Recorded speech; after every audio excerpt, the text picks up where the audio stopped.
Welcome back, everybody.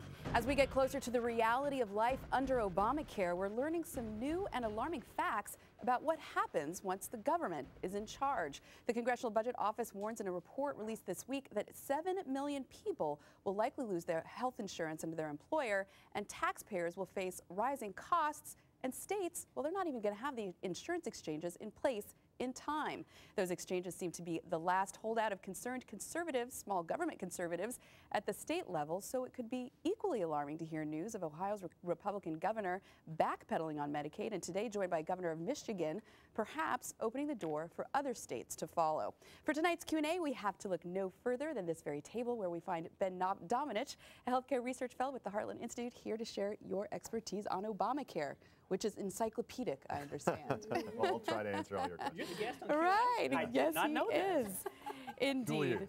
So we have this new CBO report that 7 million Americans may not get their employer-funded health insurance because of Obamacare, and the exchanges aren't going to be ready. So what happens to all these citizens? You know, the CBO report, which I encourage everybody to read because it's just fantastic reading, and I love to pore over these sorts of things, has a number of issues in it that it raises. Really, the way that I would boil it down is this. They're concerned about the costs of Obamacare. They're concerned about the timing of implementation, and they're concerned in terms of the disruption it's going to have in the marketplace. And essentially what that amounts to is, number one, on the cost side, CBO essentially keeps raising the amount that it's going to cost to give subsidies through the insurance exchange. Right, Nick Gillespie at Reason said that this estimate is now 29% higher than 2010. And it's going to be higher again the next time that they have to make an estimate because the cost of health care keeps going up, the cost of health insurance keeps going up.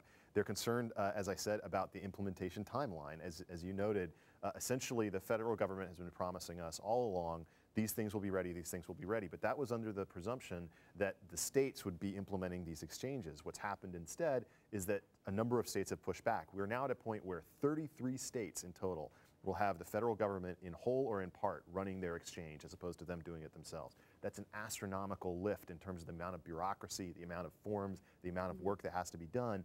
And the CBO really doesn't trust that it's going to be ready in time. So what happens if you're an American, one of these 7 million who gets kicked off or doesn't get the health coverage from your employer anymore, and the federal exchanges aren't ready, and your state doesn't want to set one up either? Exactly. What's going to happen, and this is essentially what you're going to see on that disruption point, is that basically, as the CBO calculates, and their previous accounting of it had been 4 million people, you remember the president's promise that if you like your plan, you can keep it. These 7 million people, that's not going to be true. And for them, they're going to end up being shoved into these federal exchanges where we really expect the costs of plans within them to be much higher than previously expected, where even the lowest ranked plans for a family of 5, a bronze plan the IRS recently calculated, would cost $20,000 a year by 2016. And so really what you end up with is a situation where people are going to see disruptions in the insurance that they have. They're going to be forced into exchanges which probably won't be ready to really function yet,